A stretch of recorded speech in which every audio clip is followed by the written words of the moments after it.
خصوصیت کے ساتھ کچھ عورتیں آئیں اللہ کے نبی صلی اللہ علیہ وسلم کے پاس کہ اللہ کے نبی صلی اللہ علیہ وسلم، قرآن میں سب سے زیادہ خطاب اللہ نے مردوں کو کیا، عورتوں کو خطاب ہی نہیں،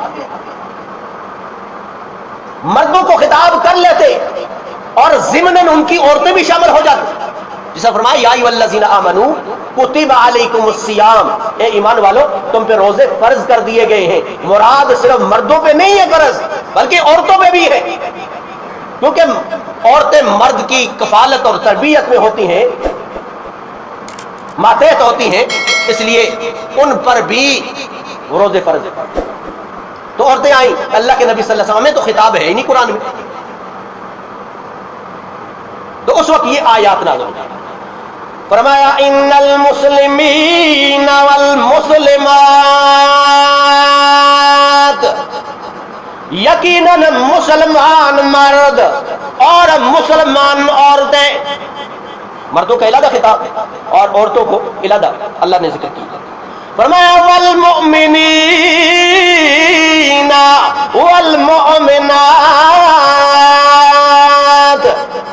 ایمان لانے والے مرد اور ایمان لانے والی عورتیں، والقانتین والقانتات، اطاعت کرنے والے مرد اور اطاعت کرنے والی عورتیں، والصادقین والصادقات،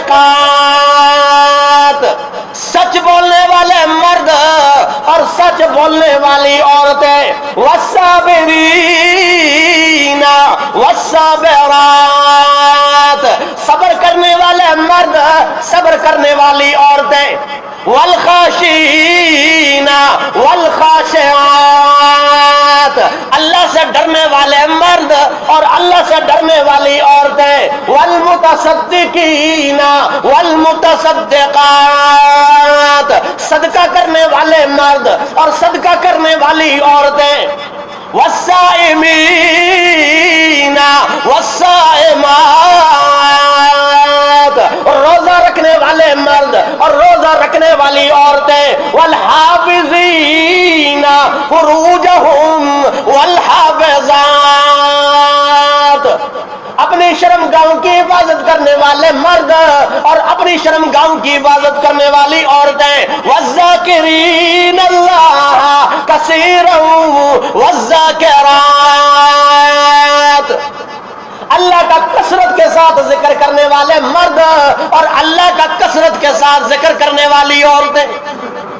یہ ذکر کرنے کے بعد اللہ نے فرمایا اعد اللہ لہم مغفرۃ واجرا عظیما، ہم نے ایسے لوگوں کے لیے مغفرت کا اعلان کر دیا ہے، ان کے گناہوں کو اللہ نے بخش دیا ہے۔ یہ صفات رکھنے والے، ایمان لانے والے، اسلام لانے والے مرد و عورت، اطاعت کرنے والے مرد و عورت، سچ بولنے والے مرد و عورت، صبر کرنے والے مرد و عورت، خاشعین خاشعات، اللہ سے خوف کرنے والے مرد اور عورت، اور فرمایا صدقہ کرنے والے مرد ہیں یا عورتیں ہیں، یا روزہ رکھنے والے مرد ہیں یا عورتیں ہیں، اور اپنی شرمگاہوں کی حفاظت کرنے والے مرد ہیں یا عورتیں ہیں، اور اللہ کا کثرت کے ساتھ ذکر کرنے والے مرد ہیں یا عورتیں ہیں۔ اللہ نے ایسے لوگوں کے لیے مغفرت کا اعلان کر دیا ہے، وَأَجْرًا عَظِيمًا، اور بہت بڑا اجر تیار کر رکھا گیا ہے، بہت بڑا اجر۔ اور سورہ آل عمران میں فرمایا الصابرین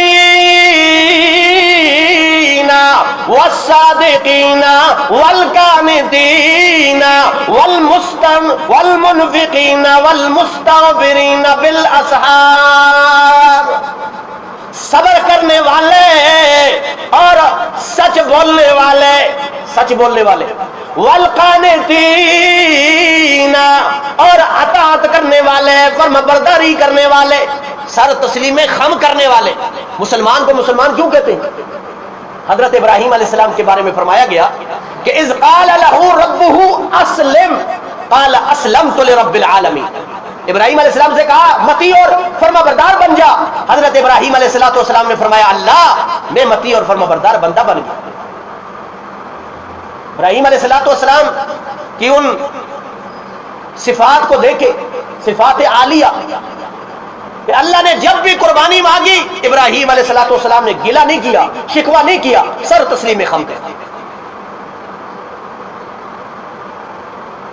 تو فرمایا والقانتین والمنفقین، اور خرچ کرنے والے. اور فرمایا اللہ کے راستے میں خرچ کرنا عام دنوں سے 70 گنا زیادہ، بلکہ 700 گنا زیادہ رمضان المبارک کے مہینے میں اللہ اجر و ثواب عطا فرماتا ہے. اور ایک روزہ دار کو افطار کرواتا ہے، حدیث میں آتا ہے روزہ دار کو افطار کرواتا ہے، اپنے روزے کا ثواب اس کو ہوتا ہے، اور جس کو افطار کرواتا ہے اس کے روزے کا ثواب بھی اس کو ہوتا ہے. دن بھر کا روزہ رکھنا اور عبادات اس میں کرنا، اللہ کو راضی کرنا، جتنا اجر و ثواب روزہ دار کو ہوتا ہے، روزہ افطار کروانے والے کو بھی اتنا ہی اجر و ثواب ہوتا ہے. صحابہ نے عرض کیا اللہ کے نبی صلی اللہ علیہ وسلم ہماری تو اتنی استطاعت نہیں ہے کہ رمضان المبارک کے مہینے کے اندر ہم خود فقر و فاقے کا شکار ہوتے ہیں، ہم افطار کیسے کروائیں؟ فرمایا پانی کے گونڈ کے ساتھ بھی یا کھجور کے ساتھ بھی افطار کروایا، یہ بھی گویا اس کے اجر و ثواب کے مستحق ہوں گے آپ. اور پھر صفات بیان کی والمستغفرین بالاسحار، اور استغفار کرنے والے سحری کے وقت، یعنی جن اوقات کے اندر لوگ سو رہے ہیں ان اوقات کے اندر اللہ سے استغفار کرنا، توبہ کرنا، گڑ گڑانا. اور یہ عشرہ ہے مغفرت کا. اور سحری کے وقت اٹھ کر سحری بھی کھانی چاہیے، اور کچھ اوقات نکال کر اللہ کے سامنے کھڑے ہو کر قیام اللیل بھی کرنی چاہیے، اور اپنے گناہوں کی معافی بھی مانگنی چاہیے. ہم تو کھانے میں اتنے مصروف ہوتے ہیں کہ جب تک وہ اذان کی آواز نہیں آتی اس وقت تک ہم کھاتے رہتے ہیں. کوئی بچ نہ جائے، دن کو پتہ نہیں بھوکے مر جائیں گے. نہ اس میں عبادات کا، نہ قرآن کی تلاوت کا، نہ ذکر و اذکار کا ٹائم ملا. صحابہ کرام کی زندگی ہمارے لیے نمونہ ہے. دن بھر مشقت کرنے والے وہ صحابہ کرام، ساتھ روزہ رکھنے والے، اور شام کو بھی کبھی کھانے کے لیے مل جاتا تھا، کبھی نہیں ملے گی. آج تو اللہ کی بڑی مہربانی ہے. اور موسم کے اعتبار سے بھی آپ دیکھیں، موسم اللہ کا بڑا کرم ہے. پھر بھی وہ روزہ جس انداز سے رکھنا چاہیے، پھر قرآن کی تلاوتوں کے لیے ٹائم نکالنا چاہیے تاکہ زیادہ سے زیادہ اس میں استغفار کیا جا سکے، اللہ کو راضی کیا جا سکے. اور فرمایا استغفار کرنے والے سحری کے بعد نبی مہربان صلی اللہ تعالی علیہ وسلم نے فرمایا السحور کلہ برکہ، سحری کے وقت اٹھنا، کھانا پینا برکت ہے. اور حدیث میں آتا ہے تسحروا فإن فی السحور برکہ، تم لازمی طور پر سحری کیا کرو. یعنی کہ رات کو کھا کے سو گیا کہ جی سحری کے وقت کون اٹھے جی، بعض لوگ کیسے کرتے ہیں، رات کو کھا کے سو جاتے ہیں، اور نہ صبح کی نماز کا ٹائم ملتا ہے اور نہ قرآن کی تلاوت کا ٹائم ملا. فرمایا تم لازمی طور پر نبی مہربان صلی اللہ تعالی علیہ وسلم نے فرمایا تم سحری کیا کرو، کیونکہ سحری کے اندر اللہ نے بڑی برکت رکھی ہے. اور فرمایا فلا تدعوها ولو ان يجرع احدكم جرعة من ماء. اتنے فضائل اللہ کے رسول صلی اللہ علیہ وسلم نے سحری کے بیان کیے. فرمایا اب تم اس کو کبھی نہیں چھوڑنا، سحری کو نہ چھوڑنا. اگرچہ پانی کے گھونٹ کے ساتھ بھی سحری کی تب بھی کر لینا، لیکن سحری کو نہ چھوڑنا. کیوں؟ نبی مہربان صلی اللہ تعالی علیہ وسلم نے فرمایا فإن اللہ عز وجل وملائکتہ یصلون علی المتسحرین، اللہ سحری کرنے والوں پہ اپنی رحمت اور مہربانی برساتا ہے، سحری کرنے والوں پہ، اور اللہ کے نورانی فرشتے ملائکہ دعائیں مغفرت کرتے ہیں ایسے لوگوں کے لیے جو سحری اٹھ کر اللہ کو یاد کرنے والے ہوتے ہیں۔ کتنا بڑا اعزاز ہے۔ اور حدیث شریف میں آتا ہے ایک تہائی رات جب باقی رہ جاتی ہے، ایک تہائی یعنی رات کے 3 حصے کرو، 3 حصے میں جو آخری حصہ ہوتا ہے، 3 حصوں میں سب سے جو آخری حصہ ہوتا ہے، آخری حصے کے اندر اللہ تبارک و تعالی آسمان دنیا پہ اعلان کرتے ہیں، اعلان ہوتا ہے من یدعونی استجب لہ، کوئی ہے جو دعا مانگنے والا ہے، کوئی ہے جو جولی پھیلانے والا ہے کہ میں اس کو عطا کروں، اس کے جولی کو بھر دوں، ہے کوئی؟ من یسألنی فأعطیہ، کوئی بھی سوال کرنے والا ہے اپنے لیے، اپنی عمر کے لیے دعائیں کرنے والا، اپنی اولاد کے لیے دعائیں کرنے والا، دنیا کے اندر مانگنے والا مجھ سے کوئی ہے، فأعطیہ، میں اس کو عطا کروں، کیونکہ رمضان المبارک کے مہینے کے اندر اللہ کی رحمت ڈھونڈتی ہے اپنے گنہگار بندوں کو۔ غیر رمضان میں ہم اللہ کی رحمت کو ڈھونڈتے ہیں، اور غیر رمضان المبارک کے مہینے میں اللہ کی رحمت ڈھونڈتی ہے اپنے گنہگار بندوں کو۔ ہے کوئی مانگنے والا آئے، من یستغفر لی فاغفر لہ، ہے کوئی بخشش طلب کرنے والا، ہے اپنے گناہوں کی معافی مانگنے والا کہ میں اس کے گناہوں کو معاف کر دوں، یہ اعلان ہوتا ہے۔ ہے کوئی مصیبت میں، پریشانی میں اللہ کو یاد کرنے والا، اللہ نے فرمایا میں پریشانی سے نجات دینے والا۔ لیکن کیا ہے، رمضان المبارک کا مہینہ آتا بھی ہے، ہمارے پاس وہ ٹائم نہیں اللہ کے سامنے گڑ گڑا، آدھا وقت تو ہم سو کے گزار دیتے، جو وقت بچتا ہے وہ سستی اور کاہلی میں گزر جاتا ہے۔ اللہ کے گھر میں آیا بھی اور پھر اپنے دامن کو بھر کر اپنے گناہوں کی معافی مانگ کر اللہ کو راضی نہ کر سکا، فرمایا ایسا آدمی بدبخت ہے۔ اللہ کی طرف سے تو اعلان ہے کوئی مصیبت میں پریشانی میں مانگنے والا ہے تو آئے، میں اسے عطا کرنے والا ہوں۔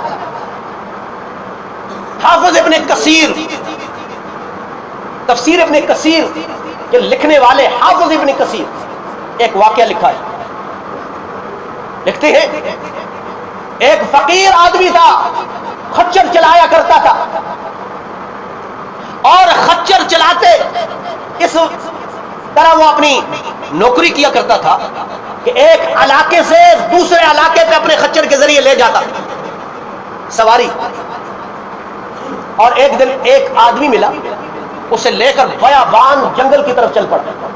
اب وہ آدمی تو اس نے کچھ پیسے دیے اور وہ خچر چلانے والا وہ فقیر آدمی بھی چل پڑا، بیابان جنگل میں گھنے جنگلوں کے قریب پہنچا۔ اس آدمی نے کہا اب تیار ہو جا، میں تمہیں قتل کرنے لگا اور خچر تم سے چھین لوں گا اور تمہیں قتل کر دوں گا۔ بڑی معافی مانگی، بڑا گڑ گڑایا، اللہ کے واسطے مجھے چھوڑ دیجئے۔ کہا نہیں، میں اگر تمہیں چھوڑوں گا تو باقی لوگوں کو بتلا دو گے، اس لیے چھوڑنے کا تو سوال ہی نہیں، آخری خواہش بتاؤ۔ اب اس نے کہا جی آخری خواہش یہ ہے کہ 2 رکعت نماز نفل پڑھنے کی اجازت دی۔ اللہ کے سامنے کھڑا ہو اور کہتا ہے خوف کی وجہ سے قرآن کی کوئی آیت میری زبان پہ جاری نہیں ہو رہی، اچانک زبان سے نکلا اَمَّن يُجِيبُ الْمُضْطَرَّ إِذَا دَعَاهُ وَيَكْشِفُ السُّوءَ، کون ہے تو اس مشکل کے اندر، پریشانی کے اندر میری داد رسی کرنے والا، مجھے پریشانی سے نجات دینے والا کون ہے؟ آج پریشان ہوں، اللہ کے علاوہ کوئی آسرا نہیں ہے، کوئی ذریعہ نہیں ہے۔ اللہ اکبر۔ اس طلب کے ساتھ مانگا. حافظ ابن کثیر نے لکھا ہے کہ جنگل کے ایک کونے سے ایک سفید رنگ کا گھوڑا اس پہ سوار ایک آدمی نمودار ہوا اور ہاتھ میں نیزہ پکڑا ہوا ہے اور قریب آیا اور اس قاتل کا سر اڑا دیا. 2 رکعت نماز نفل پڑھی اس فقیر آدمی نے, سلام پھیرا, پیچھے مڑ کر دیکھتا ہے قاتل کی لاش تڑپ رہی ہے. بڑا حیران ہوا, یہ تو ابھی مجھے قتل کرنے لگا, اس کو کس نے مارا ہے؟ دیکھا سفید گھوڑا, سفید, اس پہ کوئی بیٹھا سوار سفید کپڑوں میں ملبوس تیزی سے واپس جا کہتا میں نے اپنا خچر لیا, بھاگ پڑا اس کے پیچھے اور قریب اس کے پہنچا, اس سے پوچھا اللہ کے بندے مجھے بتلا تو صحیح نہ ہے کون ہے؟ کہا اللہ کی قسم ہے 3 آسمان کا فرشتہ ہوں, تمہاری دعا فرمایا دونوں آسمان کو چیر کر 3 آسمان پہ پہنچی ہے, اللہ نے مجھے وہاں سے بھیجا ہے. فرمایا کہ بھاگ دوڑ کر پہنچ میرے بندے کے پاس, کہیں ایسا نہ ہو جائے کہ دیر ہو جائے اور میرا بندہ مجھے پکارنے والا ہے, اور تو نے پکارا اس گڑ گڑا کر طلب کے ساتھ پکارا ہے, اللہ کریم نے مجھے 3 آسمان سے بھیجا ہے تمہاری مدد کے. فرمایا یہ موقع ہے, رمضان المبارک کا مہینہ آتا ہے اور اس رمضان المبارک کے مہینے میں اللہ نے نیکیاں ڈبل کر دی, موقع فراہم کر دیا ہے کہ اس مہینے میں زیادہ سے زیادہ اللہ کے سامنے گڑ گڑانا چاہیے, اللہ سے استغفار کرنا چاہیے, اللہ سے اپنے گناہوں کی معافی مانگنی چاہیے. کوئی بھی گناہ ہو چکا ہے زندگی میں تمہیں یاد ہے یا نہیں, اللہ سے معافی مانگ لو, پتہ نہیں پھر موقع ملے یا نہ ملے. اور فرمایا انسان کی توبہ توبۃ العبد ما لم یغرغر, غرغرے کی حالت سے پہلے اللہ سے توبہ استغفار کرنا. اور یہ بات یاد رکھنا, صغیرہ گناہ معاف ہوتے ہیں اس رمضان المبارک میں, اور کبیرہ گناہ اللہ سے معافی کے بغیر نہیں ہوتے. کسی سے ظلم کیا اس سے معافی جب تک نہیں مانگے گا اللہ بھی معاف کرنے والے نہیں ہیں. کسی پہ ظلم کیا, کسی کا مال غصب کیا, کسی اعتبار سے کسی پر ظلم زیادتی کی ہے, اس سے معافی نہیں مانگو گے. اللہ نے فرمایا مجھ سے معافی, اللہ میں رحیم ہوں, کریم ذات ہوں, مجھ سے معافی مانگنے کی شرائط ہے کہ اس گناہ کو گناہ سمجھے اور آئندہ نہ کرنے کا وعدہ کرے, اور جو ہو چکا ہے اس میں استغفار کرے, تب اللہ کریم بھی معاف کرنے والی ذات ہے. اور بندے کو کہو جی معاف کر دو, جی کوئی بات نہیں جی معاف کر دو, کوئی معافی مانگے یا نہ مانگے معاف کر دو جی, یہ کیسے معافی؟ یہ معافی نہیں ہوتی. جب تک کسی کے ساتھ ظلم و زیادتی ہوئی ہے اس سے معافی نہیں مانگو گے اس وقت تک معاف نہیں ہوتا اللہ کے ہاں بھی. اللہ نے فرمایا والذین اذا فعلوا فاحشہ, وہ لوگ جن سے بے حیائی والا عمل ہو گیا, او ظلموا انفسہم, یا کوئی بھی ظلم و زیادتی والا کام ہو گیا ہے, وما ذکر اللہ, فوراً رجوع اللہ کرنے والا ہوتا ہے, اللہ کو یاد کرنے والا ہوتا ہے. اللہ کیسے یاد کرنے والا ہوتا ہے؟ گناہ کر کے اللہ کے نہ لگ جائے. فرمایا نہیں, فاستغفروا لذنوبہم, اپنے گناہوں کی معافی مانگو اللہ کے سامنے. اللہ مجھ سے گناہ ہوا ہے, اللہ جو گناہ ہوا ہے اللہ میں اسے گناہ سمجھتا ہوں, اللہ میں غناہ سے نادم ہوں, اللہ یہ گناہ مجھ سے ہو چکا ہے اور آئندہ اللہ میری توبہ ہے میں نہیں کروں گا. بعض لوگ تو توبہ کرتے ہیں جی اللہ غفور رحیم ذات ہے, جی معاف کرنے والی ذات ہے, اور دین میں بڑی مشکل نہیں ہے جی, تسی مشکل بنا چکے. اللہ تو غفور ہے, معاف کرنے والی ذات. اللہ نے کہا اس طلب کے ساتھ تو اگر معافی نہیں مانگتا اور اس طلب کے ساتھ گناہ کرتا ہے, گویا بڑی جرت کے ساتھ گناہ کر رہا ہے کہ اللہ تو معاف کرنے والی ذات ہے, چلو میں گناہ کیے جاؤں. ایسے آدمی کو توبہ استغفار کی توفیق نہیں ہوتی. فرمایا اللہ سے معافی مانگا, وَمَن يَغْفِرُ الذُّنُوبَ إِلَّا اللَّهُ, اور کون ہے اللہ کے علاوہ معافیاں مانگنے والا کہ اللہ کا دربار چھوڑ کے کہاں جا کے اپنے گناہوں کو معاف فرمائے, کہاں ہے اپنے گناہوں کو دھو لے. حضرت عبداللہ ابن مبارک رحمہ اللہ تعالیٰ نے فرماتے ہیں کہ کعبۃ اللہ کا میں چکر لگا رہا ہوں اور ایک آدمی 7 چکر مکمل کرتا ہے، غیب سے آواز آتی ہے جا دفع ہو جا یہاں سے، تیرا نہ حج قبول ہے، نہ تیری عبادت قبول ہے، نہ تیری ریاضت قبول ہے۔ وہ اپنے دامن کے ساتھ اپنے آنسو پوچھ کر پھر دوبارہ چکر لگاتا ہے، 7 چکر مکمل کرتا ہے، پھر آواز ہے نکل جا میرے دربار سے، تیرا کوئی بھی عمل اللہ کے ہاں قبول نہیں ہے۔ حضرت مبارک عبداللہ ابن مبارک فرماتے میں نے اس کا دامن پکڑ لیا اور کہا ہے اللہ کے بندے یہ غیب سے تمہیں آواز کیا نہیں آ رہی؟ یہ اللہ کی طرف سے آواز آ رہی ہے، جا چلا جا۔ پھر تو چکر لگاتا ہے، رو کر کہنے لگا اگر میں اس دربار کو چھوڑ دوں پھر جاؤں کہاں؟ مجھے بتلاؤ تو صحیح، کہاں جا کے اپنے گناہوں کی معافی کرواؤں؟ کہاں جا کے اپنے گناہوں کو معاف کرواؤں؟ کہاں؟ کوئی دربار بتاؤ۔ فرمایا اتنی طلب کے ساتھ مانگا۔ حدیث شریف میں آتا ہے، حضرت عبداللہ ابن مبارک فرماتے کہ غیب سے آواز آئی میرے بندے جس طلب کے ساتھ تو نے مانگا، جس امید کے ساتھ توکل کے ساتھ تو نے مانگا، جا تیری ساری عبادت کو بھی میں نے قبول کر لیا اور تیرے گناہوں کو بھی معاف کر دیا۔ وَمَن يَغْفِرُ الذُّنُوبَ إِلَّا اللَّهُ۔ مفسرین نے فرمایا یہاں اللہ نے شرائط بیان کی ہے۔ پہلی شرط استغفروا، اللہ سے اپنے گناہوں کی معافی مانگو۔ وَمَن يَغْفِرُ الذُّنُوبَ إِلَّا اللَّهُ، یہ بھی عقیدہ رکھو کہ اللہ کے علاوہ گناہوں کو معاف کرنے والی ذات نہیں، یہ توکل رکھو۔ اور فرمایا وَلَمْ يُصِرُّوا عَلَى مَا فَعَلُوا وَهُمْ يَعْلَمُونَ، اور جو گناہ ہو چکے ہیں اس پہ اصرار نہیں کرنا چاہیے۔ بعض لوگ تو گناہ ہو چکے ہیں بچپن کے اندر، جی میں نے ایک گناہ کیتا ہے، بڑی جرأت کے ساتھ بتلاتا یہ کام کیا تھا میں نے، پھر اللہ نے توفیق دی اور میں اس راستے پہ آ گیا ہوں، تو اپنے گناہوں کو گنا۔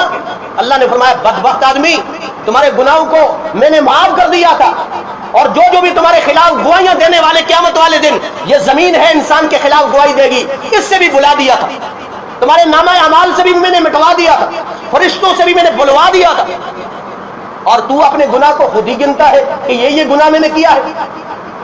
اس لیے اصرار نہیں کرنا چاہیے۔ بعض لوگ اصرار کرتے ہیں، گناہ کر کے ڈٹ جاتے ہیں، معافی مانگنی چاہیے، اللہ سے استغفار کرنا چاہیے۔ اللہ ہمیں اس استغفار کے ذریعے اللہ کو منانے کی توفیق نصیب فرمائے۔ یہ عشرہ جو اوسطہ مغفرہ ہے، درمیانہ عشرہ مغفرت کا ہے، اللہ اس میں زیادہ سے زیادہ تو یہ یاد کرنے کی توفیق نصیب فرمائے۔ وآخر دعوانا ان الحمدللہ رب العالمین۔ سنت ادا فرمائے۔